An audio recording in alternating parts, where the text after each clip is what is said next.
Bienvenue dans le royaume intérieur, je suis votre hôte Julie Deka. Aujourd'hui, très émerveillée, je me retourne encore une fois de plus pour vous présenter une des conférences que Neville avait présentée en 1963, intitulée « La perle de Grand Prix ». Traduction et narration par Julie Deka. La perle de Grand Prix. Le sujet de ce soir est la perle de Grand Prix. Il est tiré du 13e chapitre de l'Évangile de Matthieu, le versets 45 et 46. Il s'agit du royaume des cieux. Tout d'abord, disons que le royaume des cieux est simplement cet état dans lequel l'homme s'élève, où tout est entièrement soumis à son pouvoir d'imagination.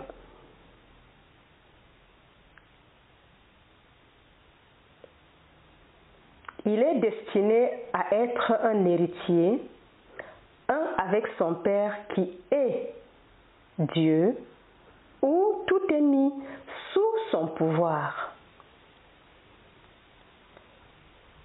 Maintenant, voici la citation de ce 13e chapitre de Matthieu.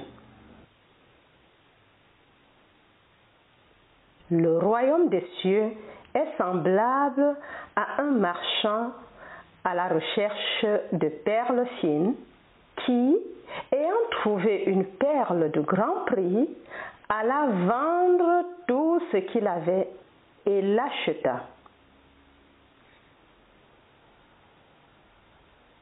J'espère pouvoir t'amener à cette perle cette nuit. Tu ne la valoriseras peut-être pas au point d'être prêt à vendre tout ce que tu as pour l'acheter. Mais je vais te parler de cette perle. Très peu sont prêts à tout vendre pour acheter la perle. Mais laisse-moi maintenant citer un autre passage de l'Évangile, le chapitre 11 du livre de Luc, du 21 au 23e verset. Quand un homme fort, bien armé, garde son palais, ses biens sont en paix. Mais quand un plus fort que lui l'assaille et le vainque, il lui enlève la cuirasse dans laquelle il se confiait et partage son butin.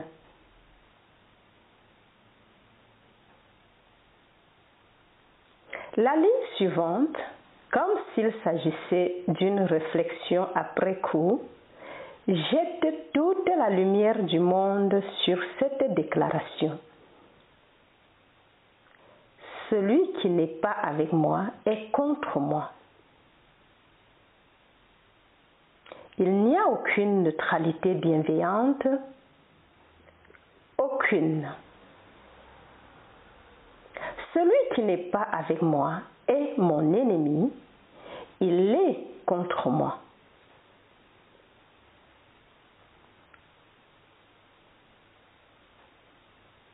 Nous trouvons donc celui qui contrôle complètement ce royaume des cieux et je vous dis que cet être est appelé dans les Écritures Christ. Mais le Christ est défini comme la puissance et la sagesse de Dieu.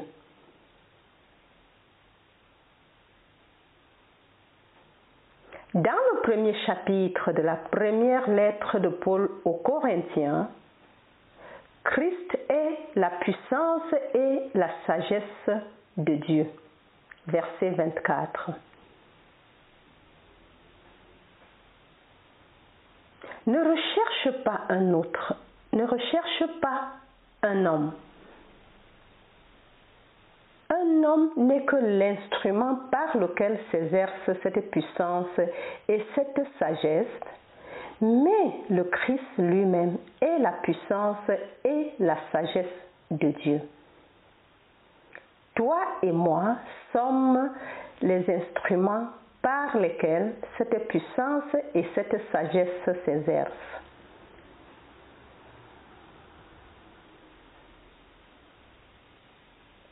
C'est pourquoi Paul déclare: « Désormais, nous ne considérons plus personne au point de vue humain. Même si nous considérions autrefois le Christ au point de vue humain, nous ne le considérons plus ainsi. Pour ceux qui prennent des notes, il s'agit de sa deuxième lettre aux Corinthiens, chapitre 5, verset 16. Désormais, nous ne considérons plus personne au point de vue humain. Même si nous avons autrefois considéré le Christ au point de vue humain, nous ne le considérons plus ainsi. Et ensuite, lui, l'auteur de cette déclaration, définit le Christ pour nous. Le Christ est la puissance et la sagesse de Dieu. 1 Corinthiens 1, 24.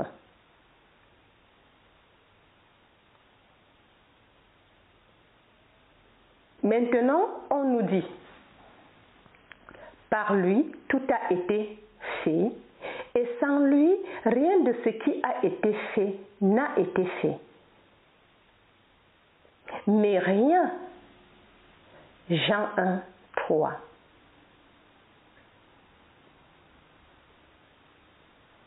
Nous t'invitons donc maintenant à tester le Christ en toi. Toujours d'après les lettres de Paul, chapitre 13, verset 5.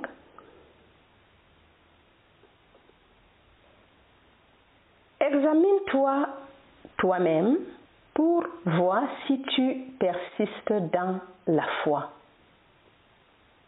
Mets-toi à l'épreuve.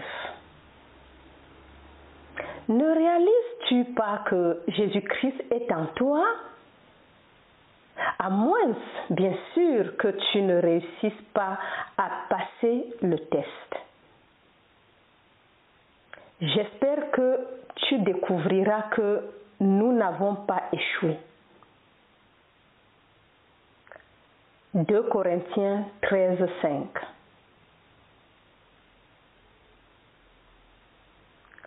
Puis, il nous met en garde, car il ne parle plus que de la puissance, de la force et de la sagesse personnifiée sous la forme d'un homme appelé Jésus-Christ. Et maintenant, il nous avertit.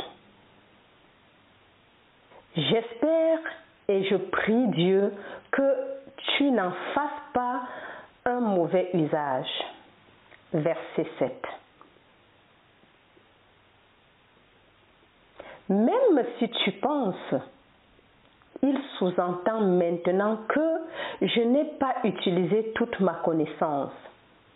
Je préfère que tu entendes et ressentes que j'ai fait une erreur ou que j'ai échoué plutôt que tu en fasses mauvais usage. Sous-entendant, déclarant ouvertement que tu peux faire mauvais usage du pouvoir.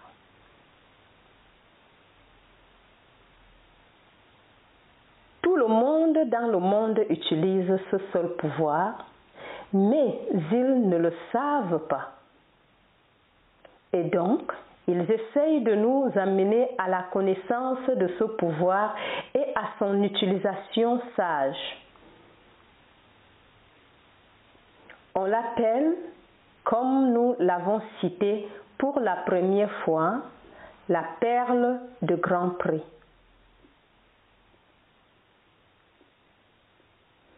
Cette perle est si grande, si précieuse, qu'il faut tout ce que l'on possède pour l'acheter.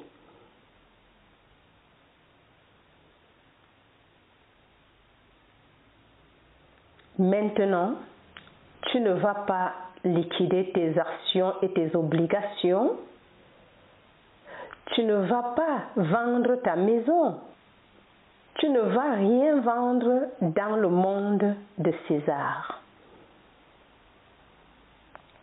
Mais il faut tout ce que tu crois maintenant en dehors de lui pour le payer.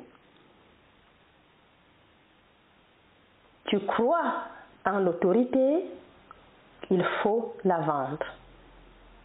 Tu crois à la numérologie, aux feuilles de tasses de thé, à l'astrologie et à toutes ces choses. Peu importe ce que tu crois comme pouvoir pour te contrôler, tu dois le vendre.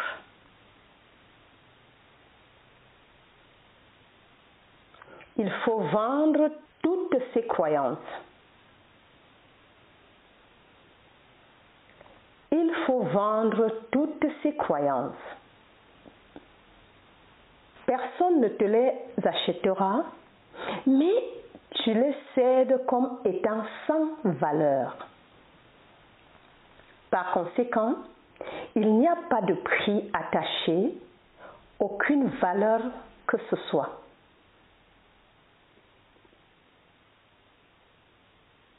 Tu ne peux pas t'accrocher à une seule chose en laquelle tu crois maintenant comme une puissance qui contrôle ta vie et espérer encore acheter la perle de grand prix. Encore. Tu ne peux pas t'accrocher à une seule chose en laquelle tu crois maintenant comme une puissance qui contrôle ta vie et espérer encore acheter la perle de grand prix.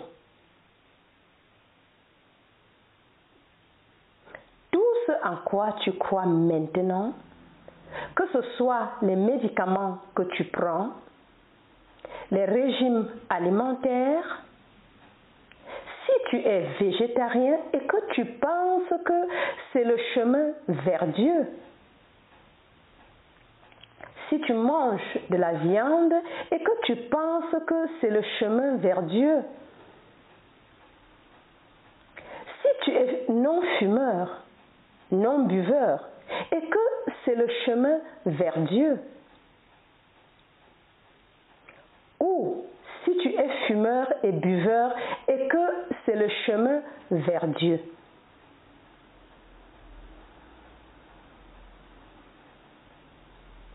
Il n'y a pas d'autre chemin vers Dieu que le Christ.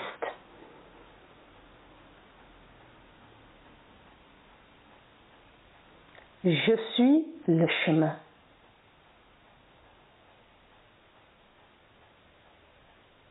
Il n'y a pas d'autre chemin. Chemin vers quoi?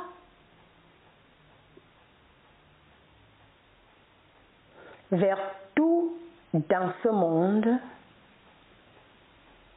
mais surtout vers le Père. Personne ne vient au Père que par moi. Et là, il le définit.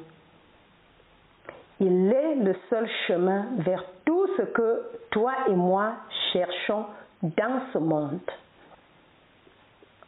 Et il faut tout ce que nous possédons comme croyance que nous pensons être des pouvoirs pour guider notre vie, pour payer cette perle de grand prix.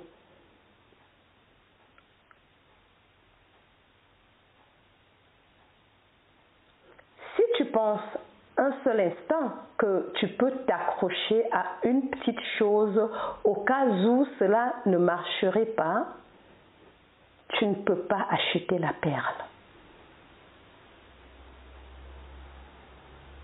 Alors, quand j'achète la perle, je me donne à fond et je vis selon elle. Et il n'y a pas d'autre être dans ce monde, juste cette perle, et je vis par elle. Cette perle est ta propre et merveilleuse imagination humaine. C'est le Christ.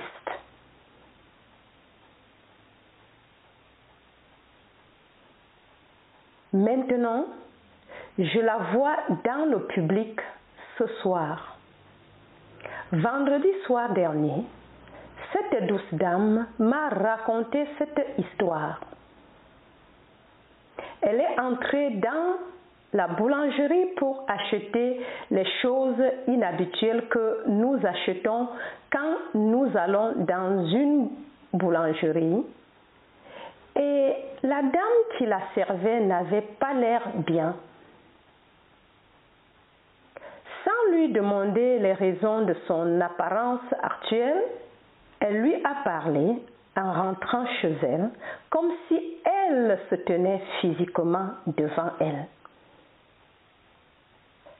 Elle ne s'est pas assise, elle ne s'est pas détendue, elle n'est pas entrée en transe.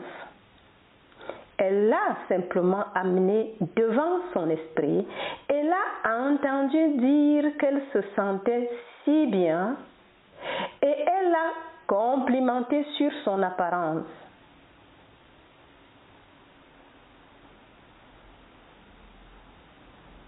Elle avait l'air si bien.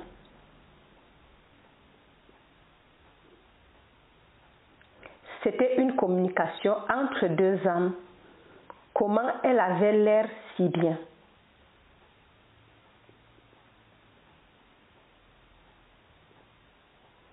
Et elle a cru en la réalité de son art imaginaire.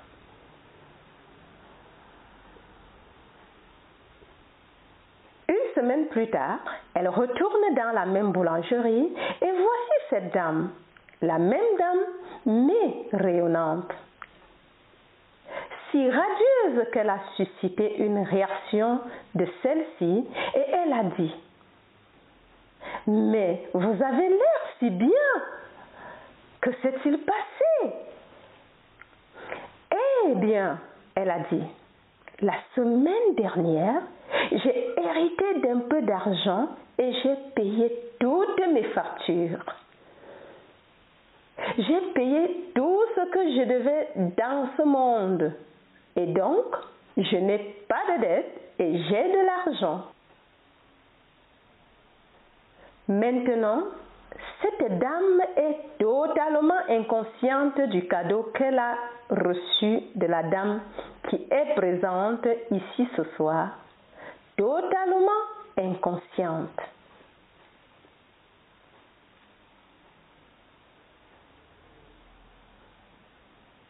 Maintenant, écoute ces mots et essaye de leur donner une autre interprétation que celle du monde.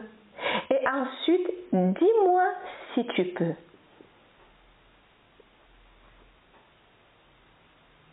Ceci est tiré du chapitre 25 du livre de Matthieu. Dans la mesure où tu l'as fait à l'un de ces plus petits de mes frères, c'est à moi que tu l'as fait.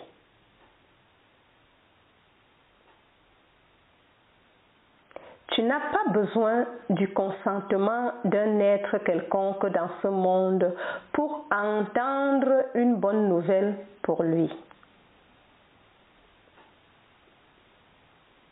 Tu n'as pas besoin de dire « Veux-tu que je l'entende ? Veux-tu qu'on te loue ? »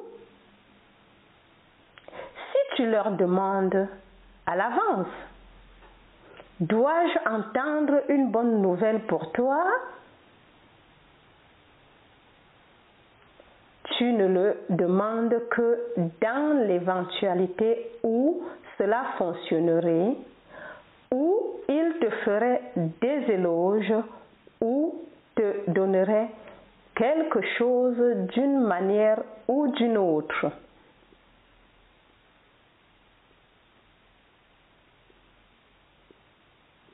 Tu ne demandes à personne la permission d'entendre une bonne nouvelle. Car dans la mesure où tu as entendu, comme tu l'as fait à l'un de ces plus petits de mes frères, c'est à moi que tu l'as fait. Et quand tu ne l'as pas fait, c'est à moi que tu ne l'as pas fait. Verset 45.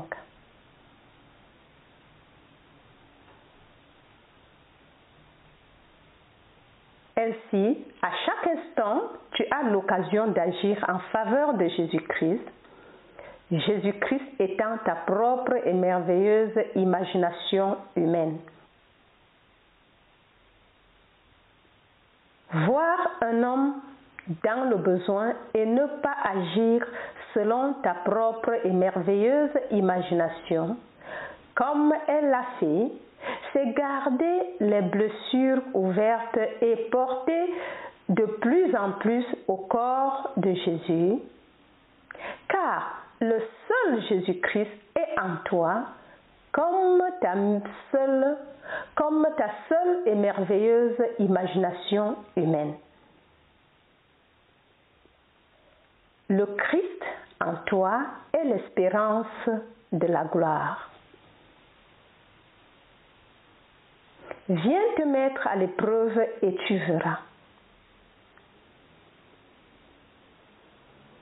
Quelle merveilleuse invitation! Mets-toi à l'épreuve. Comment pourrais-je me tester? Eh bien, voici comment tu te testes.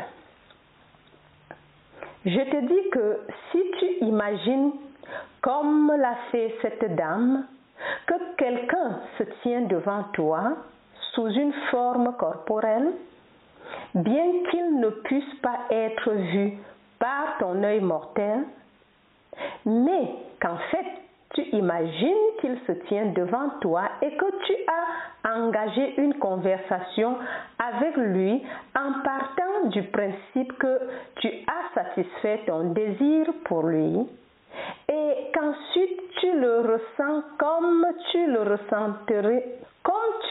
ressentirais s'il était maintenant solidement présent, et que tu crois en la réalité de cet acte imaginaire. C'est fait. Je reprends. Comment pourrais-je me tester? Eh bien, voici comment tu te testes.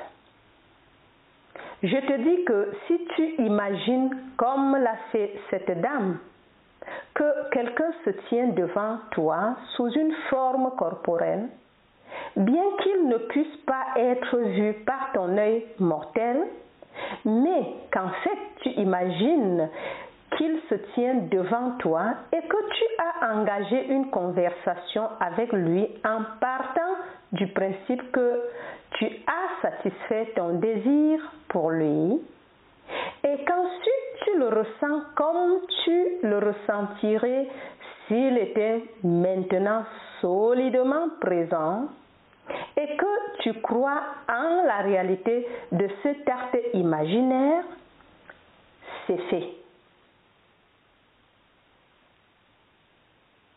Wow.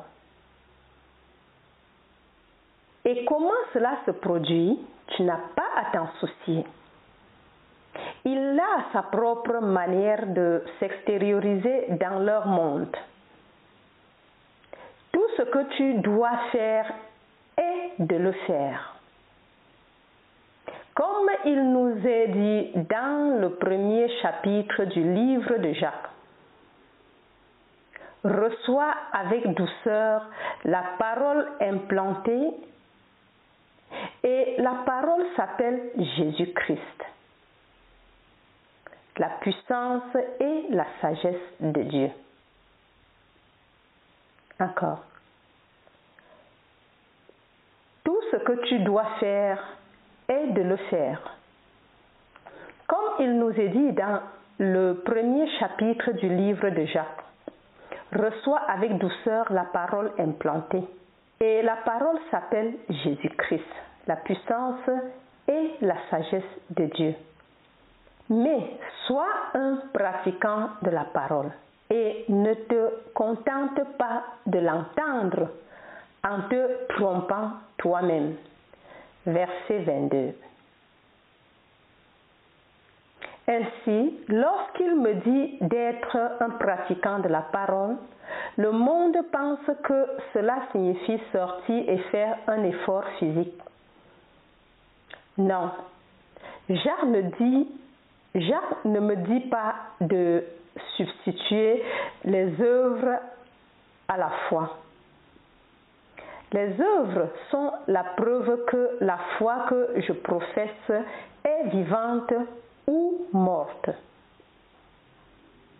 Est-elle vivante? Si elle est vivante, j'agirai en fonction d'elle. Si elle n'est pas vivante, eh bien, je n'agirai pas en fonction d'elle. Je n'ai pas encore acheté la perle de grand prix.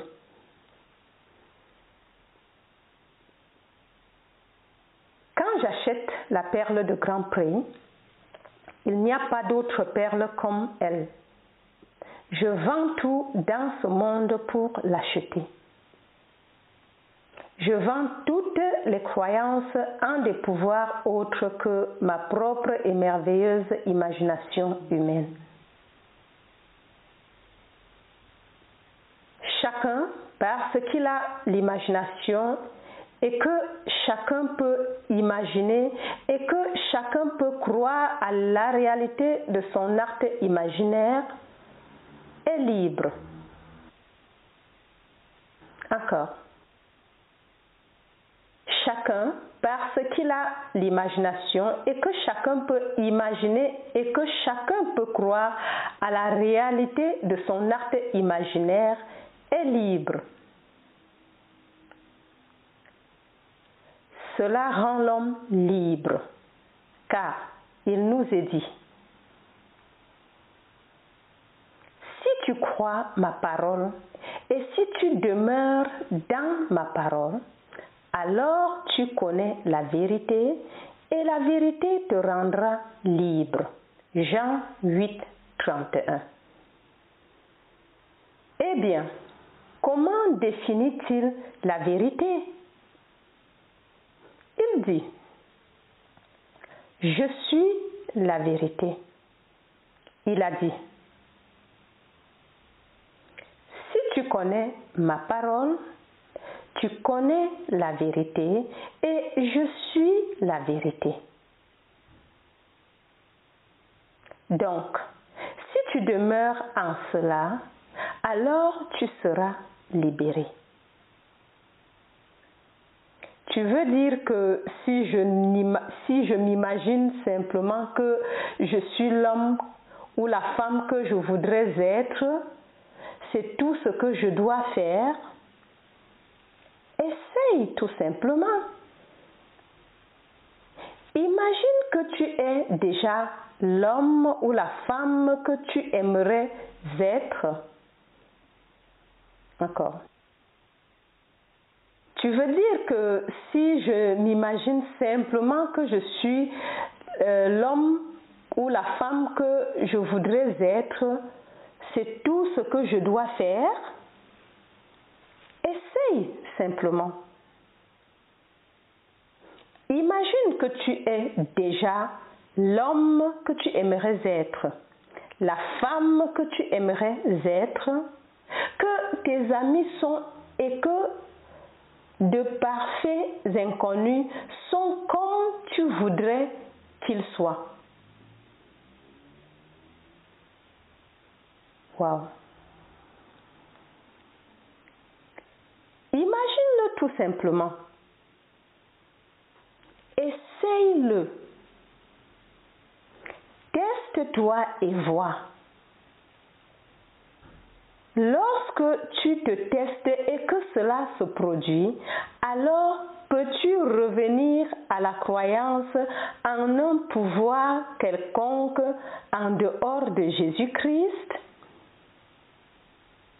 Il s'agit de trouver qui il est, et je te dis que le Christ Jésus est ta propre et merveilleuse imagination humaine. Wow! Le Christ en toi doit ressusciter. Et donc, tu commences à l'exercer en croyant en lui. Crois en la loi du Christ, Jésus, et sois sauvé. Alors, je commence à croire en lui, à mettre toute ma confiance en lui. Peu importe où je commence dans la vie. Suis-je placé dans une situation difficile dont j'ai peu de chances de me sortir? Cela ne fait aucune différence. Je commence à croire en lui et seulement en Jésus-Christ. Puis je pars de là, lui donnant toute ma vie, comme s'il n'y avait pas d'autre personne, seulement le Christ Jésus, et je l'ai trouvé.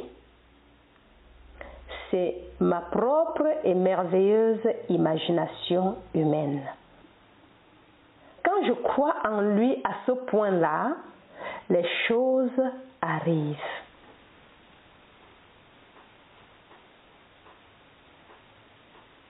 Maintenant, elle me dit, la même dame, c'est pourquoi j'ai appelé cette soirée la perle de Grand Prix, qu'elle a fait un rêve. Et voici de la boue, rien que de la boue tourbillonnante. Alors qu'elle tourbillonnait et tourbillonnait et tourbillonnait devant l'œil de son esprit dans son rêve, elle remarqua une petite perle parfaite, parfaitement belle. Elle a ramassé et a tenu cette perle parfaite. Elle n'était pas grosse, mais c'était une perle parfaite. Dans sa main, puis elle s'est réveillée.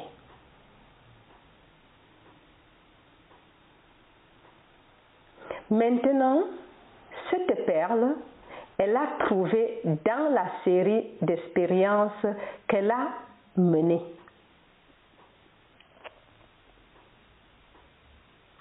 Un garçon est venu de l'est vers l'ouest, avec l'instruction que s'il ne trouvait pas de travail dans l'immédiat, il devrait retourner à l'est.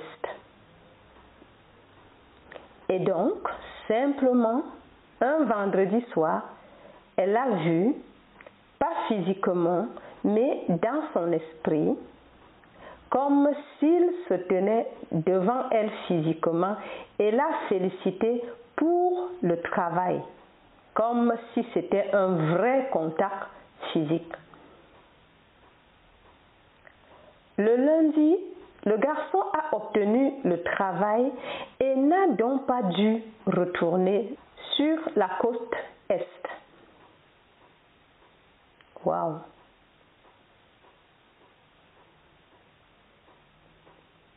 Voici une jeune femme. Je l'appelle une jeune femme car elle ne doit pas avoir plus d'une vingtaine d'années. je la regardais à travers mes yeux, toutes choses étaient relatives. Elle a 3 petits bébés, mais je ne penserais pas qu'elle ait plus d'une vingtaine d'années. Je serais surprise qu'elle ait dépassé la vingtaine en la regardant.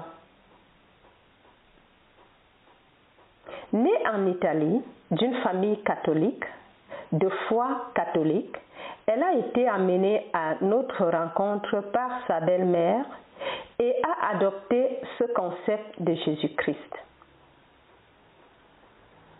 Sa famille est désespérée parce qu'elle pense que si tu n'as pas leur conception du Christ Jésus, tu ne peux pas entrer dans le royaume des cieux tel qu'ils le conçoivent.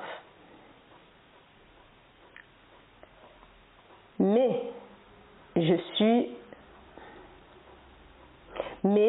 lui dis qu'elle y est bien engagée. Elle est en train d'exercer le seul Christ Jésus au monde.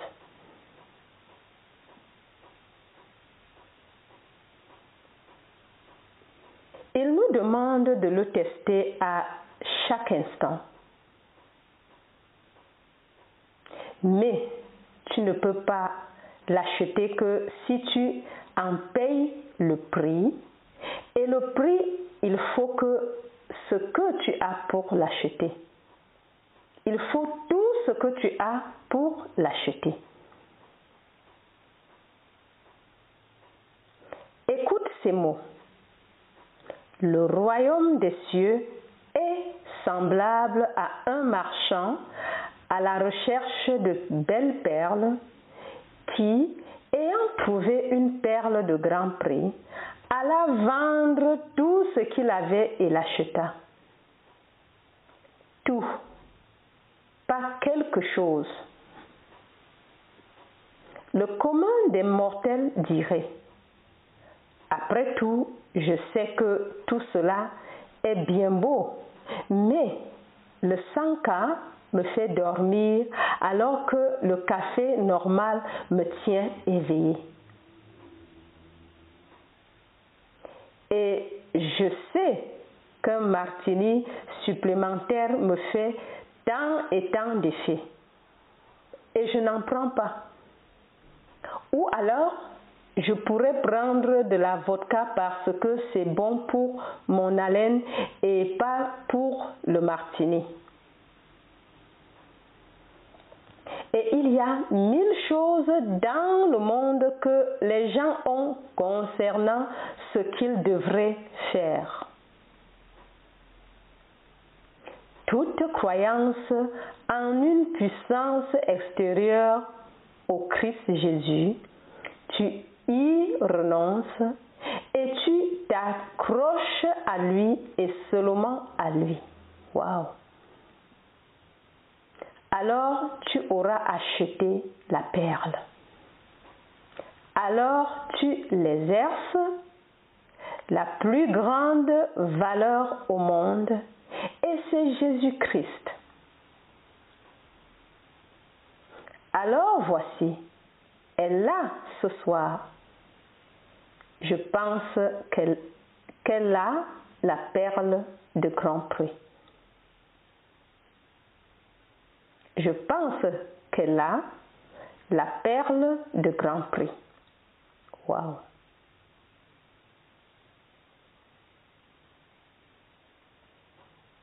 J'espère que ce soir, tu vas l'accepter. Tu sais, tous ceux qui trouvent le Christ Jésus ne l'ont pas cherché. Ils sont amenés à lui par quelqu'un qui l'a trouvé. Dans l'évangile, Philippe l'a trouvé, puis il a amené son ami Nathaniel. Nathaniel ne le cherchait pas. Nathaniel attendait que les choses se passent car il connaissait les Écritures à l'envers. En effet, lorsque Nathaniel apprit que le Messie était apparu, il dit, « Quoi? Peut-il sortir de Nazareth quelque chose de bon ?» Jean 1, 46. Et Jésus dit de lui, « C'est bien un Israélite en qui il n'y a pas de fraude. » Verset 47. Il connaissait ses Écritures. Ce n'est pas Pierre qui l'a cherché. Il connaissait ses Écritures. Ce n'est pas Pierre qui l'a cherché, c'est son frère André qui l'a trouvé. André alla appeler son frère Pierre et dit, « Nous avons trouvé celui dont Moïse et la loi ont parlé et dont tous les prophètes ont parlé. » Ils ne le cherchaient donc pas, mais ils l'ont trouvé parce que quelqu'un l'a trouvé et était si intéressé par ce qu'il a trouvé qu'il a voulu le partager avec ceux qu'il aimait.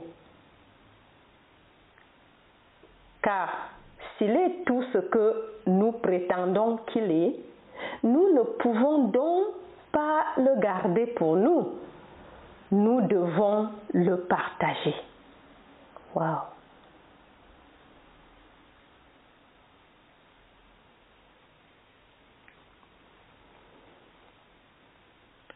Ainsi, peut-être qu'il y aurait ici ce soir un parfait inconnu qui n'a pas vraiment envie de changer son concept de Jésus-Christ.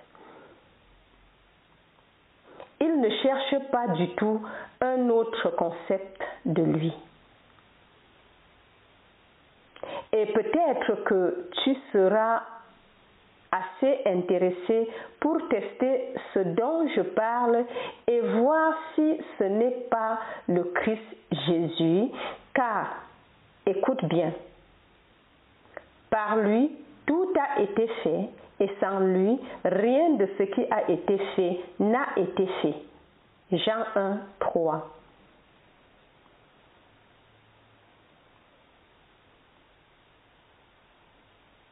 Eh bien, ici, une dame a fait naître quelque chose qu'elle avait imaginé sans concevoir les moyens par lesquels cela se produirait. Elle a simplement imaginé. Ne l'a-t-elle pas fait? Elle l'a certainement fait sans le consentement de celui pour qui elle a fait. Eh bien, si elle a fait et que toutes choses sont faites par lui, elle ne s'est pas dit, eh bien, comment puis-je le faire? Je l'ai seulement imaginé. Par conséquent, il doit être l'imagination et cet être en action doit être l'imagination. Et c'est ainsi. Alors, elle l'a trouvé. Elle l'a essayé à nouveau et ça a marché. Et quelqu'un l'a essayé une 3e fois, une 12e fois, une 100e fois et ça marche. Waouh!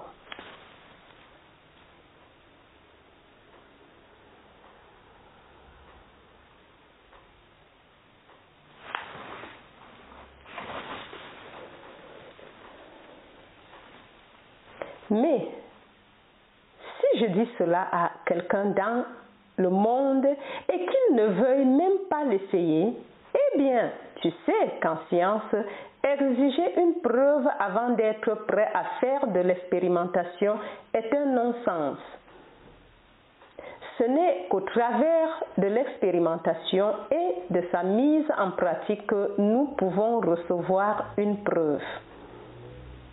Donc, exiger une preuve avant de faire une expérimentation est stupide.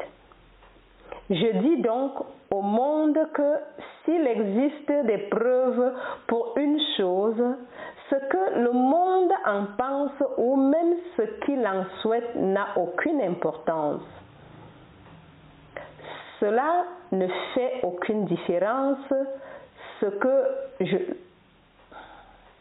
Cela ne fait aucune différence ce que le monde pense de ceci si je peux le prouver en performance.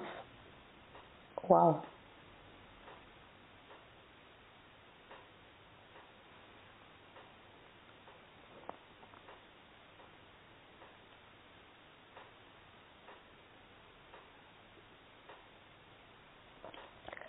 Je vous dis donc de prendre un ami qui est actuellement en chômage et de l'amener devant votre esprit comme la dame l'a fait et de le voir avoir un emploi rémunéré. Il n'est pas nécessaire qu'il soit physiquement présent. En fait, il n'est pas physiquement présent. Mais tu le traites comme s'il l'était, tu poses ta main mentale sur lui et tu lui donnes la solidité qui serait là si c'était vrai. Puis, poursuis une conversation mentale avec lui en partant du principe que c'est vrai et laisse-le te dire qu'il a un emploi rémunéré et qu'il aime ce qu'il fait.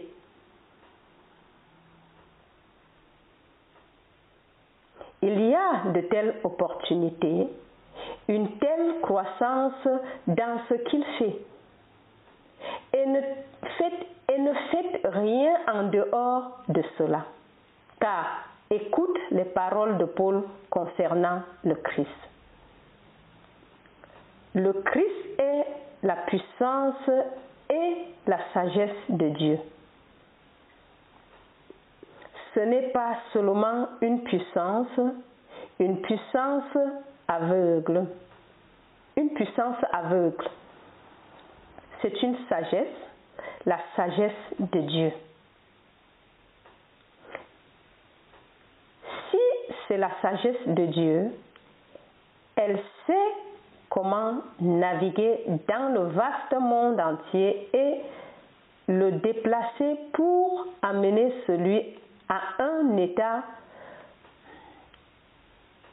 pour amener celui-ci à un état de travail rémunéré. Tout ce que tu dois faire, c'est croire en Jésus-Christ. Et c'est la perle de grand prix. Aucune puissance au monde ne peut l'arrêter. Tout ce dont il a besoin, c'est d'une acceptation de notre part. Wow!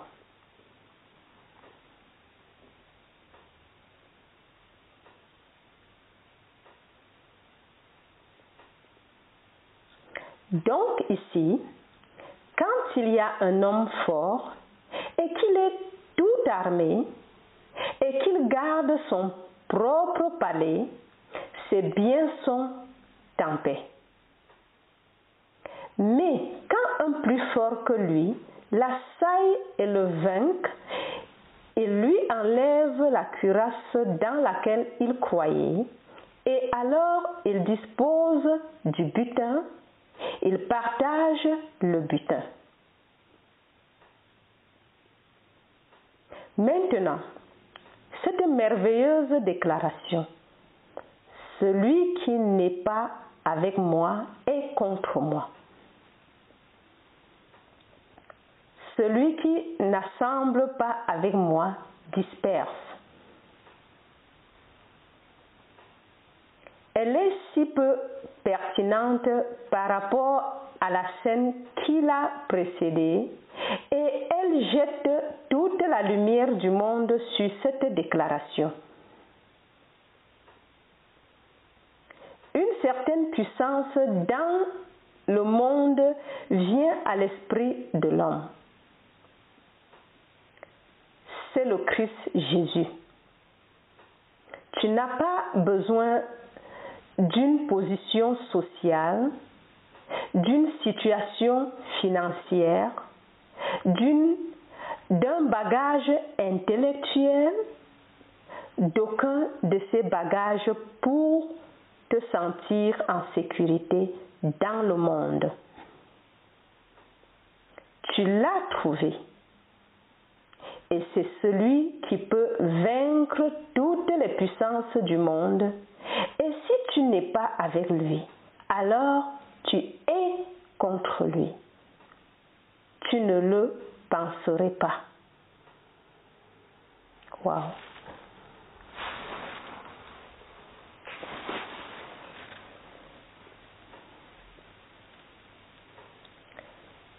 Dans ce monde aujourd'hui, nous avons des pays qui sont appelés des pays neutralistes, des neutralistes bienveillants. Pas dans les Écritures. Tu es soit avec moi, soit contre moi. Et soit tu es avec moi, soit tu es mon ennemi. Peux-tu imaginer cela? Je suis soit pour lui, soit ton ennemi. Soit son ennemi. D'accord. Je suis soit pour lui, soit son ennemi. Je ne peux pas être neutre. Soit je crois en lui, soit je ne crois pas en lui. Et sur les 900 millions de chrétiens dans le monde, combien croient vraiment au vrai Christ? Wow! Ils croient à l'allumage d'une bougie, ils croient à la génuflexion et à toutes les autres choses du monde, et je ne critiquerai aucun d'entre eux. Laisse-les jusqu'à ce qu'ils trouvent le vrai Christ. Lorsqu'ils trouveront le vrai Christ, alors il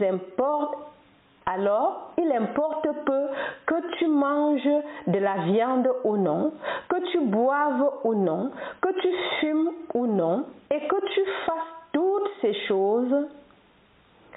Cela n'a absolument rien à voir avec le Christ, avec le vrai Christ, car tu ne donnes de pouvoir à rien en dehors du Christ, et le Christ est ta propre et merveilleuse imagination humaine. C'est le Christ. Ainsi, lorsque tu te présentes devant quelqu'un, ne réfléchis même pas à ce que tu vas dire. Imagine simplement la fin. Et après avoir prononcé son jugement en fonction de la fin que tu as prédéterminée, fais-le. Waouh!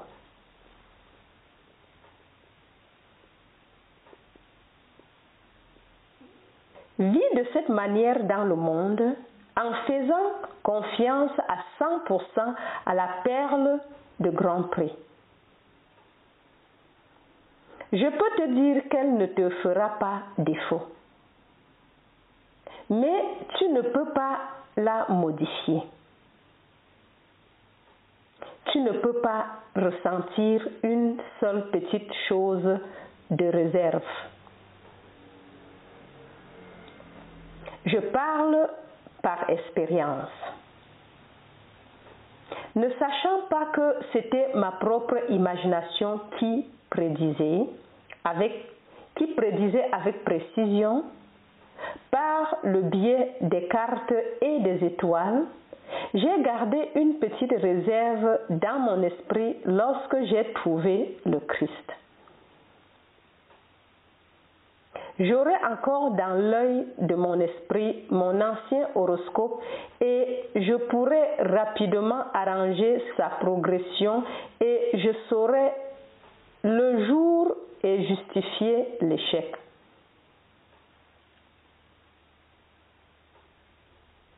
Pour la règle de ma deuxième maison en conflit avec la règle de ma sixième, je ne peux pas obtenir le travail.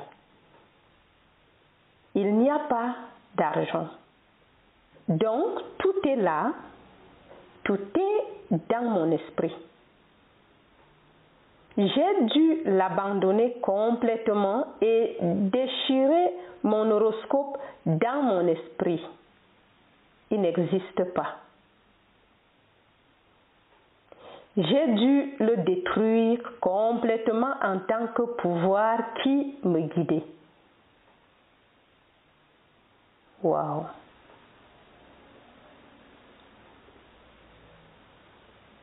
Mais je l'ai conservé parce que j'ai réussi à prédire des événements pour d'innombrables personnes à New York. J'ai eu presque tout le public du Métropolitain. Tous les gens de l'Opéra Métropolitain sont venus me voir.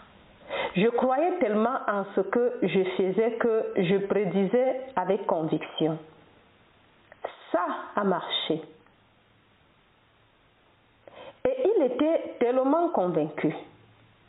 Puis, un jour, j'ai dû vivre une expérience qui m'a montré que c'était seulement ma propre croyance intense en ces petits symboles qui les faisaient fonctionner. Je suis entrée dans la maison d'une amie et je lui ai appris à lire les cartes et à les mettre en place. Elle s'appelait Carpenter, Norma Carpenter, et je lui ai appris. Puis, ayant pris sa retraite d'enseignante à Scranton, en Pennsylvanie, elle avait une petite pension de la compagnie de chemin de fer où travaillait son mari, plus une petite pension de son ancien emploi, de sorte qu'elle gagnait péniblement sa vie. Mais elle pouvait l'augmenter d'une manière agréable en racontant et en lisant des tableaux, et je lui ai appris à le faire. Un jour, quand je suis arrivée chez elle, elle vivait dans un hôtel. Norma était en larmes. J'ai dit: qu'est-ce qui ne va pas, Norma? Eh bien, elle a dit, un homme m'a appelé, il m'a été recommandé par un de mes amis et il était très désireux de me voir tout de suite. Il avait une affaire fantastique en cours. Alors, au téléphone, avant qu'il n'arrive, il m'a donné sa date de naissance, son heure, tout ce qu'il voulait et j'ai donc dressé le tableau. Quand il est arrivé, je lui ai dit: je suis tellement convaincue que cette bonne fortune va lui tomber dessus aujourd'hui que je ne peux fermer le livre sur elle. Il m'a dit: Madame Carpenter, si vous me dites la vérité, je vous donnerai $100. Elle a dit avec assurance: donnez-les-moi maintenant, car il faut que ça marche aujourd'hui. Et elle m'a donné toutes les raisons que je connaissais, je les lui ai enseignées. Comment cela devait fonctionner aujourd'hui à cause de cette lune transitive sur ces certains aspects du tableau.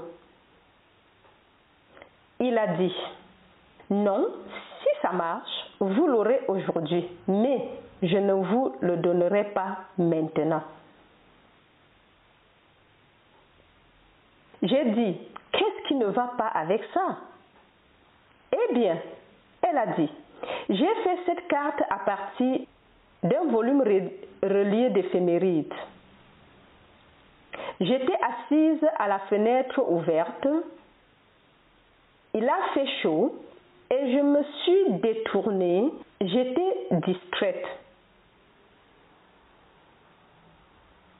Et quand je suis revenue, je n'ai pas réalisé que le vent avait soufflé sur les pages et j'ai dressé la carte d'un homme qui est né 10 ans avant cet homme. Cet homme n'était même pas né. J'ai fait progresser mon thème à partir de cet horoscope établi 10 ans avant la naissance de cet homme. J'ai dit, Norma, as-tu cru cela quand tu lui as parlé? Elle a répondu, bien sûr que j'y ai cru. J'ai dit, oublie ça, oublie tout ça, c'est fait. J'étais dans sa chambre, sa suite de chambre, ce soir-là, vers 8 heures, quand un garçon de Western Union est monté et a remis un chèque Western Union de $100. Et la carte était dessinée sur un homme qui n'était pas né. Il est né 10 ans après cette carte d'un homme. Mais Norma ne peut pas vendre ça car elle pense qu'ils ont tous cru en moi. Elle ne peut pas acheter la perle de grand prix parce qu'elle a l'impression que sa seule sécurité est de recevoir son petit chèque du chemin de fer de Pennsylvanie et un petit chèque de l'école de Scranton en Pennsylvanie et de s'en sortir avec ça. Elle ne peut donc pas abandonner et acheter la perle. Wow.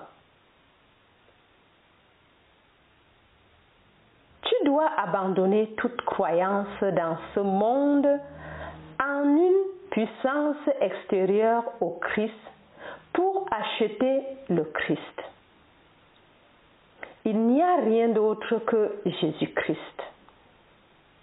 Donc, soit tu crois en lui, soit tu ne crois pas en lui.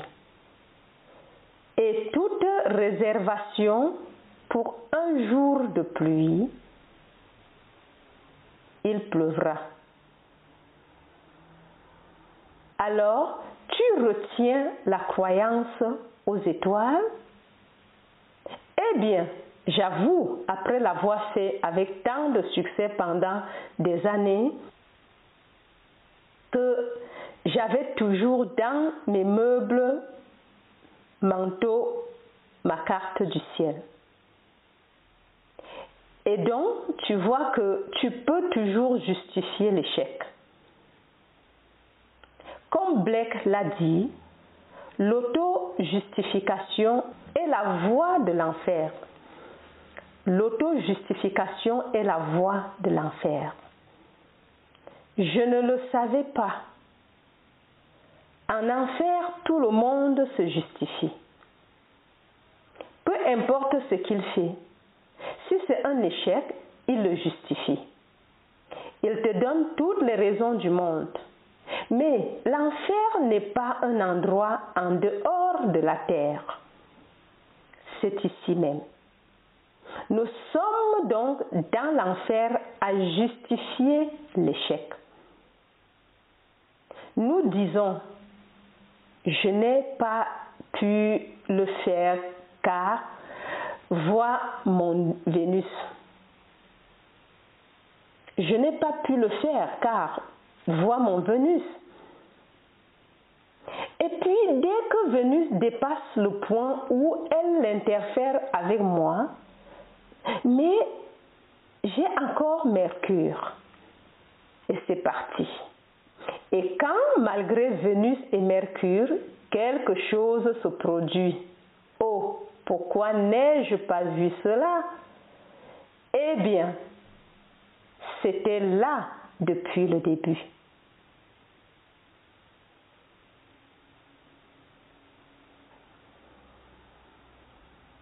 Un homme revient en arrière et réfléchit, puis se justifie à nouveau. Non. Il est allé vendre tout ce qu'il avait et l'a acheté. Tout ce qu'il avait, pas quelques trucs. On ne peut pas l'acheter avec quelques objets dont on va se débarrasser. Pourtant, tu peux l'utiliser avec sagesse et succès. Mais tu ne le possèdes pas vraiment, cette perle, à moins de l'acheter. Wow.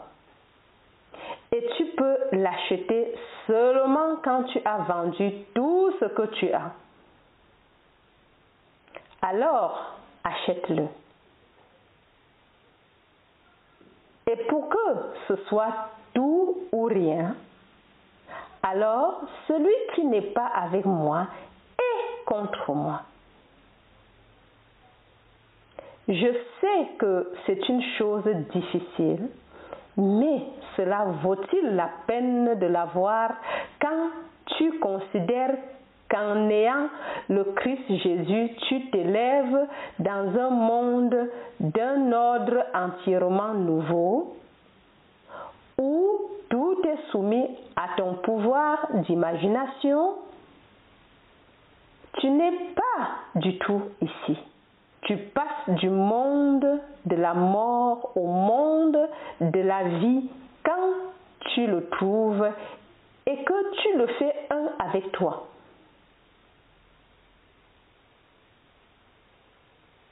Alors, tu le prends?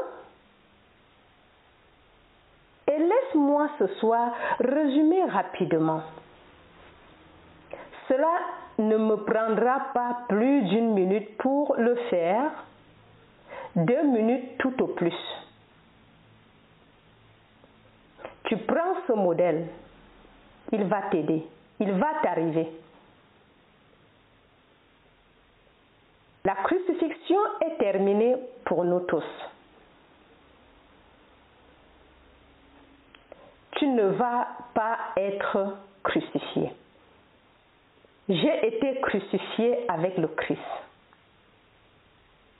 Ce n'est pas moi qui vis, mais Christ qui vit en moi. Et la vie que je mène maintenant dans la chair, je la mène par la foi au Fils de Dieu, qui m'a aimé et s'est donné lui-même pour moi. C'est Galates, chapitre 2, 20e verset. Le chapitre 6 de l'Épître aux Romains. Si nous avons été unis au Christ dans une mort semblable à la sienne, nous serons certainement unis à lui dans une résurrection semblable à la sienne. Faites attention au temps.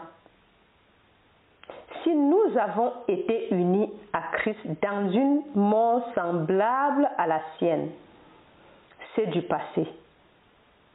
Puis, un changement de temps, nous serons certainement unis à lui dans une résurrection semblable à la sienne. C'est à venir. On nous dit maintenant que cela trompe les gens en enseignant que la résurrection est terminée et passée. La résurrection n'est pas. Elle est à venir. Elle a lieu l'une après l'autre. Alors, crois-moi, la crucifixion est venue en premier.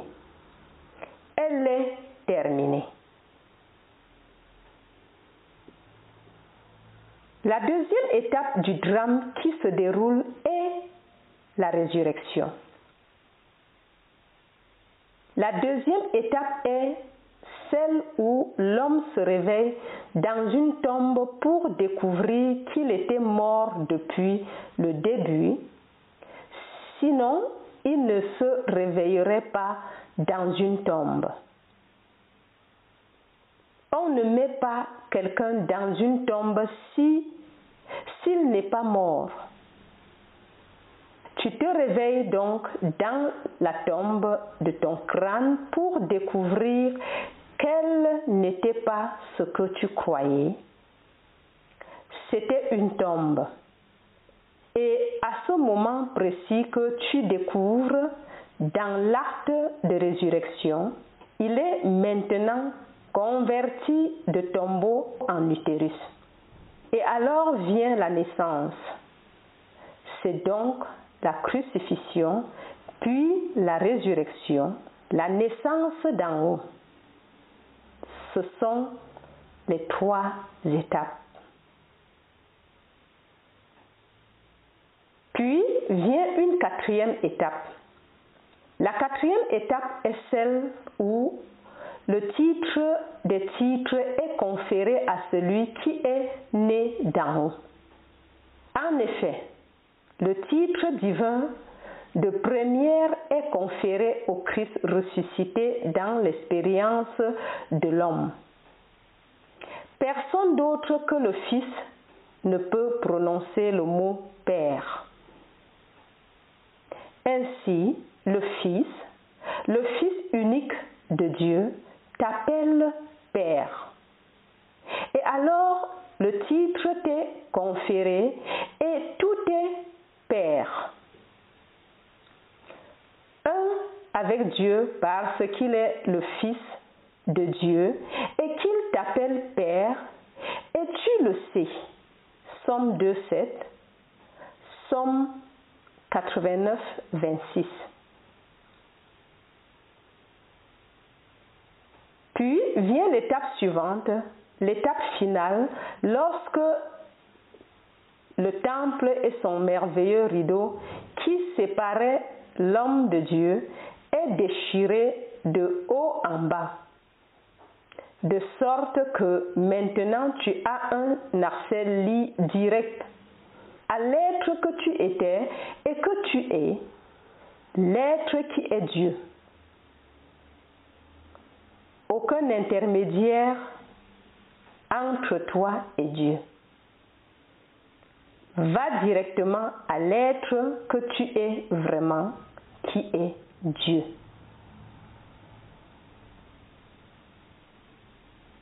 Voilà donc les 5 étapes parfaites.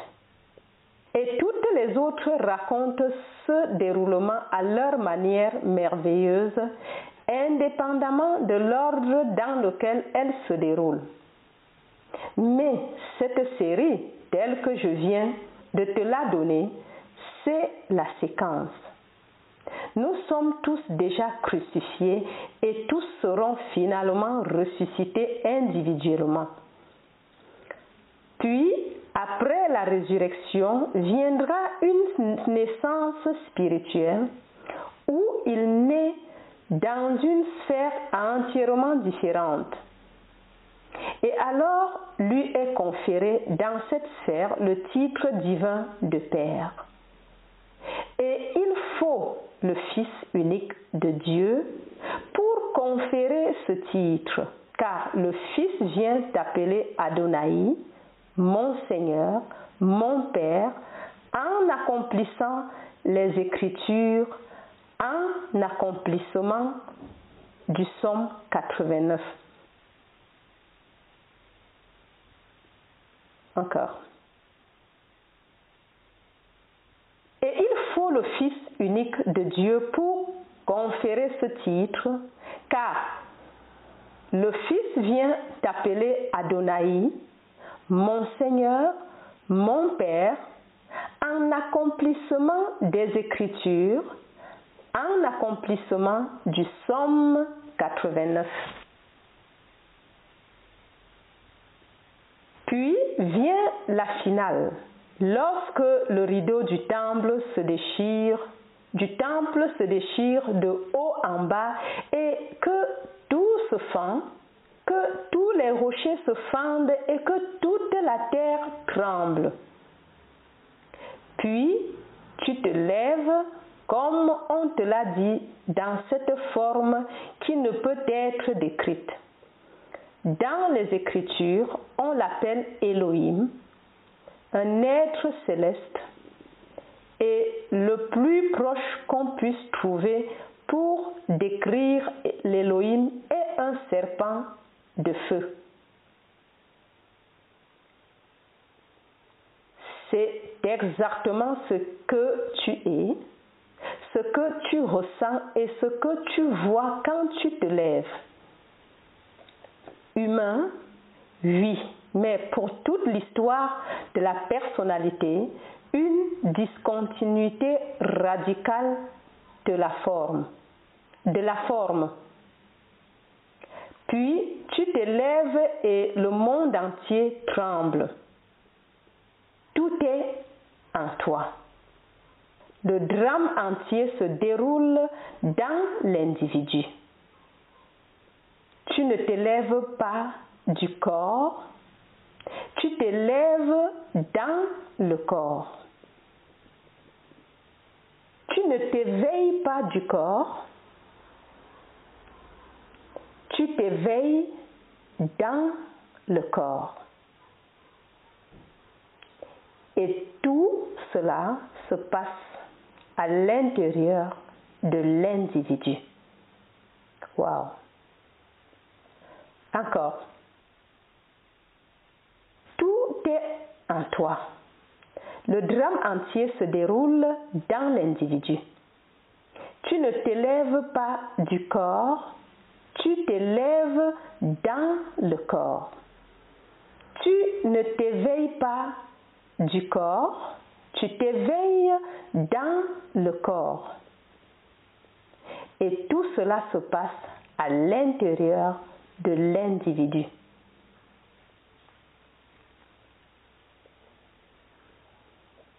Mais ce soir, tu me crois.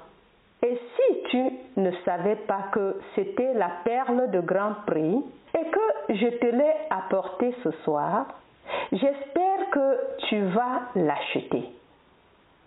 Mais comme toutes les grandes choses des Écritures, viens acheter du vin, achète du lait, sans argent, sans prix. Le seul prix que tu payes pour cela, pas des dollars et des centimes, c'est que tu renonces à ta croyance en des pouvoirs extérieurs au Christ Jésus. Et le Christ Jésus est ta propre et merveilleuse imagination humaine. Wow! Quelle révélation!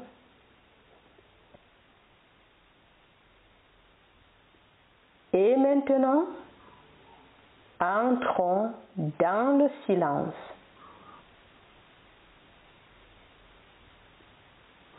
Waouh, waouh, waouh! La perle de grand prix. J'espère que chacun de nous va tout abandonner, tout vendre pour l'acquérir. Waouh! Quelle révélation et quel enseignement radical! Waouh! Waouh! Merci Lével pour cette grande révélation. La perle de grand prix. Merci pour tout. Alors, si tu m'écoutes pour la première fois et que tu n'es pas encore abonné, fais-le dès maintenant et en le faisant, n'oublie pas d'activer la cloche de notification afin d'être avisé lors de nos prochaines publications. Et surtout, partage le message tout autour de toi. La perle de grand prix doit être achetée par tout le monde. Même tes ennemis, soi-disant, même s'il n'y a pas d'ennemis. Partage, partage, partage. Waouh!